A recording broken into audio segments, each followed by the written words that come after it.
آه، أعوذ بالله من الشيطان الرجيم بسم الله الرحمن الرحيم الحمد لله رب العالمين الرحمن الرحيم مالك يوم الدين إياك نعبد وإياك نستعين اهدنا صراط المستقيم صراط الذين أنعمت عليهم غير المغضوب عليهم ولا الضالين آمين. Mo kí gbogbo ọmọ ìyá wa nínú Islam pé asalaamu alaykum wa rahmatulahi ta'ala wa barakatu.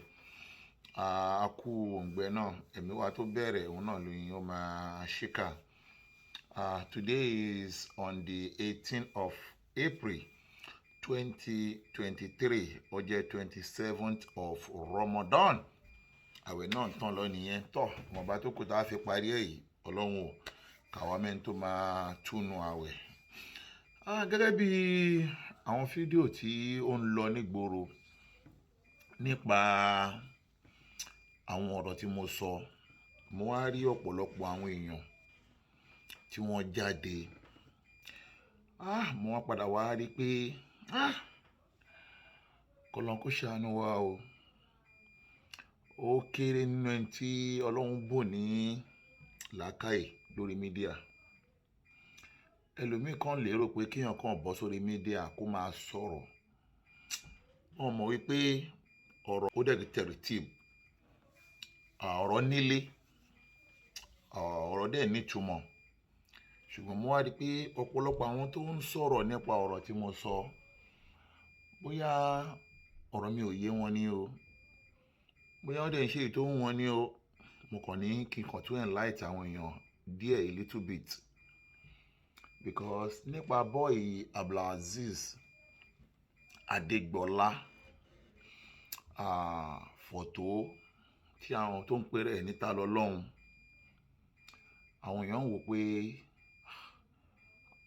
bóyá èèyàn fẹ́ gbèjà ọlọ́run, ó béèrè kíta lọ́lọ́run. Tẹ́tí rí, kò sẹ́ni tó lè gbèjà ọlọ́run. Allahu galibu ala hamuri walakin aksara nasi la ya'lam. Ọlọ́run tó ìjà rẹ̀ gbé, ẹnikẹ́ni ò lè gbèjà ọlọ́run. Ṣẹ̀dẹ̀ rí, oníkálukú ní àǹfààní àti ṣe ẹ̀sìn tó bá wù lábẹ́ sánmọ̀. Freedom of religions wà, bákan náà ni freedom of speech wà. Ṣùgbọ́n ohun tí àwọn èèyàn understand nínú message tí mò ń pass, bóyá IQ àwọn èèyàn wá gbé ọ̀rọ̀ yẹn ni o, òun ni wípé ìyàtọ̀ wà láàrin ọ̀rọ̀ àti ọ̀ràn. Ẹ gbọ́, èèyàn ń ṣe ẹ̀sìn tó wù, kò sẹ́ tó disturb èèyàn. Mi ò dẹ̀ criticize ẹ̀sìn. Ohun ẹ̀ ló ń bọgi, ohun ẹ̀ ló ń bọ ọ̀pẹ. But èmi ní ìgbàgbọ́ pé kò sẹ́sìn kan tó fi ń ní oore tó ìsìláàmù tèmi ń ṣe. Wọn náà lè bọ́ta lọ́la kó sọ pé ẹ̀sìn tí wọn náà ń ṣe ló dáa jù, bá láì fi. Freedom of speech náà ni kí àwọn àáfàá ṣe wáàsí, kí wọ́n sọ wípé o kò sẹ́sìn mi tó dàbí ìsìláàmù, ẹ má ṣẹ̀sìn mi o, àwọn ẹ̀sìn yẹn ojú ọ̀nà àánú ni o. Freedom of speech ni. But láti wá bọ́ta kí èèyàn máa wá attack personality èèyàn débi pé ibi tó ti ń attack ẹ̀ yẹn ó padà lọ kó sínú deformation of character, ó padà lọ parọ́ mọ́ ẹni yẹn tí ò dẹ̀ ní proof. Òun ni Abdulaziz kó sí. So that gbogbo pé wọ́n ń wá, wọ́n fẹ́ mú, not because of pé ó ń ṣẹ̀sìn, ẹ̀sìn tó wù ló ń ṣe, anybody will disturb ẹ̀, and then not because of pé ó sun Kùránì. Ṣé ti rí òfin north ó yàtọ̀ sí òfin east, òfin Nàìjíríà ó yàtọ̀ sí òfin Amẹ́ríkà táwa wáyé. Ṣé ti rí ní north ní Nàìjíríà, bí èèyàn bá ṣe irú nǹkan tí Abdulaziz ṣe yẹn, ìhun tá à ń wí ìkọlà màmá wí. But east ọ̀dọ̀ ti wá, oníkálukú ọwọ́ ta fi mú ẹ̀sìn ó rọrùn. But ẹ̀rí pípa tó sun Kùránì, rí mi kí mo jáde, mi ò sọ anything. Ó ti máa ń ṣe ọ̀pọ̀lọpọ̀ fídíò tó máa bú ànábì, mi ò sọ anything. But this time around, èèyàn ló defame. Understand? Ó defame, ó parọ́ mọ́ èèyàn. inú àwọn àáfàá wa tó ń dá orúkọ ó ti parọ́ mọ́ wọn wípé wọ́n ṣe nǹkan kan tí wọn ò dẹ̀ ṣe, which is I'm not ready to expose the video on social media. You understand? But mo ti náǹfààní ìkànnà àwọn ọ̀rẹ́ mi kan ó pè mí lánàá, ó dẹ̀ connect èmi àti ẹ̀, ìyẹn Abdulaziz, ó kéré sí mi débìrì mi àti màní àjọ ń ṣe mọ̀ṣáwárà, àjọ ń exchange speech lórí media. Òun náà sọ náà lọ ẹ̀, ó ní mo wà lẹ̀, ó ní èmi wà nínú mọ́lẹ̀, mò ń tafà sínú òkùnkùn. Òun náà mọ̀ pé inú mọ́lẹ̀ lèmi wà, òun lòun wà nínú òkùnkùn, so that igi mú jìnnà sórí. But èmi ń jẹ́ kó yé ni wípé o ò lè bọ́ sórí media kó máa defame àwọn èèyàn. And gẹ́gẹ́ bí ipò tèmi dẹ̀ wà nínú Islam, èmi ni lisanul ulama yìí, speaker fáwọn àfáà lórí media, náà ṣe fi sí mi lẹ́nu pé kí n bá àwọn sọ, so that láti mọ details nípa information. And we thank God we have all the information that I need nípa ẹ̀, we have all the informations that I need nípa ẹ̀, so that àwọn tó dẹ̀ defame yìí mo ti sọ fún náà tájọ sọ lánàá, mo dẹ̀ fún ní opportunity pé before kí Ramadan tó parí, because àwọn èèyàn kan parí Islam ẹ̀sìn tó lè náà, ẹ̀sìn wa ẹ̀sìn àlàáfíà ni. Islam is a religion of peace. Ẹ̀sìn wa dẹ̀ fààyè kíyàn ṣàmójú kúrò. Ẹ̀sìn wa fààyè gbà kíyàn, pàápàá jùlọ ní oṣù táwa yìí, àwa gan bẹ Ọlọ́run ní mẹ́wàá gbẹ̀yìn pé Allahumma innaka afuun tuhibbul afwan fa'fu anna. Àwa náà ń bẹ Ọlọ́run k'Ọlọ́run ṣàforíjì fún wa, kó ṣàmójú kúrò fún wa.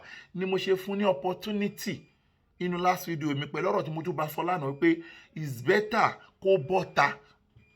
Àwọn àfáà tó defame kó make apology, kó bẹ̀ wọ́n kó má bínú, so that gbogbo ohun tó ń bá òun kó máa ṣe lórí media tí ò bá ti ta lu deformation of character, wàhálà ti ẹ̀ nìyẹn. So that kò bá dẹ̀ máa wá parọ́ ṣíṣí wà ní Mọ́kà, áyán wà ní Mọ́kà, gbogbo yẹn òun àtọlọ́hun lẹ́lẹ́jọ́, so that kò sí tuntun lábẹ́ ọ̀run. Àwọn kan náà ti ṣe bẹ́ẹ̀ rí tọ́lọ́hun ti ròyìn wọn nínú Kùránì pé alámútàrà káyéfà. Ẹ jẹ́ kí n sọ fún yín, fàálọ̀rọ̀ búkà bí ashabil fíìlì. Àwọn kan náà ìjọ elérin ni wọ́n, tó yẹ pé Kàábà yẹn ni wọ́n fẹ́ dojúkọ. Wà á rí kéèdà òun fi tẹ̀lé líìlì. Ọlọ́run ní gbogbo ète wọn, àwọn Ọlọ́run ọba la dojú ẹ̀ bolẹ̀. Wà arzala alayhim tayran ababila.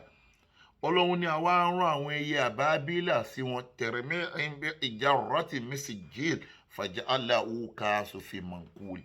Ọlọ́run ní inú Kùránì, ọ̀rọ̀ Ọlọ́run ní pé a rán àwọn ẹyẹ àbábílà sí wọn kó máa lọ mú òkò nínú iná, kó máa lọ fi pa wọ́n rẹ́, so that bí èèyàn bá ní òun fẹ́ gbógun ti Kàábà, òun fẹ́ gbógun ti Ọlọ́run, òun àtọlọ́run lẹ́lẹ́jọ́. Ọlọ́run ló gbógun tì, Ọlọ́run náà ló máa padà dá lóhùn. But bí èèyàn bá defame èèyàn, èèyàn ló máa gbèjà rẹ̀. Tó bá dẹ̀hùn èèyàn ó lè fi ilẹ̀, ṣùgbọ́n lórí eléyìí tó ṣe yìí, àwọn tó defame àwọn ni wọ́n fẹ́ mú, ṣùgbọ́n wọ́n fún ní opportunity, wọ́n fẹ́ àyè pé kó túbá, wọ́n fẹ́ àyè ẹlẹ́ fún. Tí ó bá wá ti túbá, ẹ wò Al-Qur'ani Karim lélẹ̀, mo fi ọba tó ní Al-Qur'ani yìí mo fi búra, tí àwa ní ìgbàgbọ́ nínú ẹ̀ mo fi búra, tí ò bá ti túbá, tó bá di ẹ̀yìn àwẹ̀ wọ́n máa gbé, so that náà sí tí mo padà gbé fọ́tò kan jáde, fọ́tò màmẹ́. Irun tó yẹ kí n gbé fọ́tò màmẹ́ yẹn jáde ni wípé mo dẹ̀ kọ nọ́mbà màmẹ́ síbẹ̀. Ajia Nafisat lórúkọ màmẹ́, Ajia Nafisat Ìyábọ̀dé Adégbọlá ní surname wọn. Irun tó yẹ kí n gbé jáde ni wípé mo dẹ̀ wá fi nọ́mbà màmẹ́ náà síbẹ̀. Irun tó yẹ kí n ṣe bẹ́ẹ̀ ni pé òun náà gbé fọ́tò tèmi náà jáde. Ó dẹ̀ sọ fáwọn èèyàn wípé kán máa pè mí, so that tudinu kaman tudanu. Torí bí èèyàn bá ṣe nǹkan fún ẹ rí lórí media, bí wọn náà bá ṣe irú ẹ̀ padà fún yàn, bá láìfi. Ni mo sọ fún pé àwọn bàbá tó defame yẹn, tóun náà bá ní fídíò bí táwọn bàbá yẹn náà ti bú òun náà, ó lè keep ẹ̀. You understand? Ó lè keep ẹ̀. So that to cut the story short, message mo fẹ́ pass ni wípé gbogbo yín tẹ́ fò jáde, tẹ́ ń pariwo ìjà ẹ̀sìn ní ẹ̀kọ́ ló ń gbèjà rẹ̀, nobody tó fẹ́ gbèjà Ọlọ́run. Ọlọ́run fún ara rẹ̀ ó tó jà rẹ̀ gbé. Torí mo rí Pastor Solomon tó náà ń sọ̀rọ̀ ẹ̀ẹ̀kan lọ́mọ, tí mo kí Pastor Solomon kékeré, òun ti witness irú nǹkan báyìí rí, òun náà ti witness ẹ̀ rí. Nígbà tó dọ̀hún tí wọ́n béèrè ẹjọ́ lọ́wọ́ ẹ̀, ó mọ̀ pé ẹjọ́ mídíà yàtọ̀ sí ẹjọ́ ilé ẹjọ́. And then Pastor Solomon dẹ̀ ti padà ṣe undertaking pé òun ò ní dá sọ́rọ̀ ẹ̀sìn wa mọ́.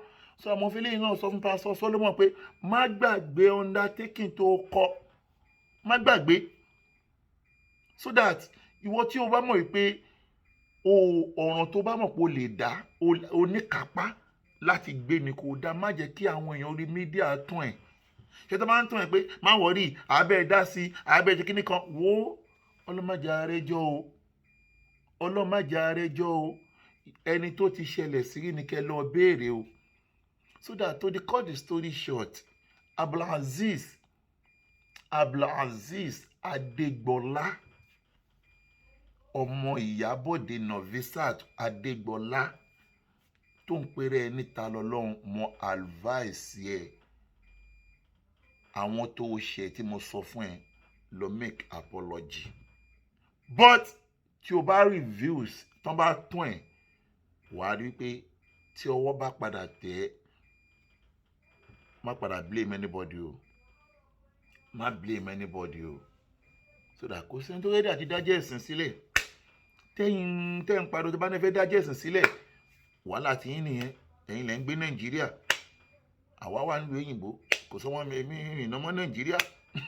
So that alhamdulillah, but ọlọ́mọdé àríjẹ́ ẹ̀sìn. Because mo dáhùn ọ̀pọ̀lọpọ̀ àwọn èèyàn tó ń jáde tọ́rọ̀ yẹn òye. Mo rí máàlù kan náà tó máa ń sọ̀rọ̀ Yorùbá nation báyìí, tó ń pè rẹ̀ ní ìgbàgede kíní kan. Mo rí pé in fact ó dákọ́ lọ́hún fúnyàn ní làákàyè.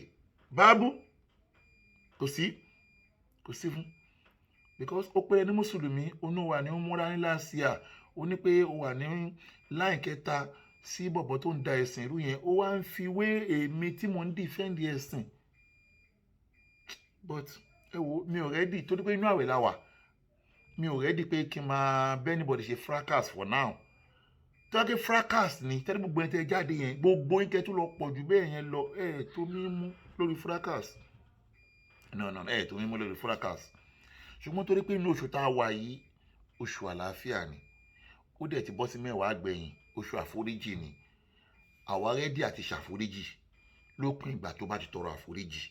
Ṣùgbọ́n tó bá reveal pé òun ò ní tọrọ àforíjì, ìyà lábẹ́ òfin lọ́lọ́ la máa fi gbé pẹ̀lú àwọn tó defame. So by that, lẹ́ẹ̀kan sí, gbogbo ẹ̀yin tẹ́ ń pariwo pé ẹ má gbèjà Ọlọ́run, ẹnìkan rẹ́dí àti gbèjà Ọlọ́run.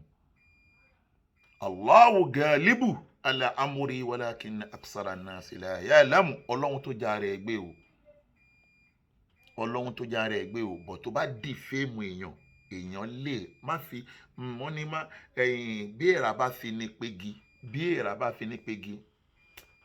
èèyàn máa yan ni. Ndí eléyìí, àmọ̀ràn mi lẹ́ẹ̀kan sí nìyẹn o. Ẹnìkan gbèjà Ọlọ́run o, ṣùgbọ́n ẹni tó bá defame èèyàn lábẹ́ òfin, èèyàn lè fi ọwọ́ òfin gbé o. Kò jù bẹ́ẹ̀ lọ o. Salamu alaikum wa rahmatullahi wa barakatuh. Way last man standing. Double.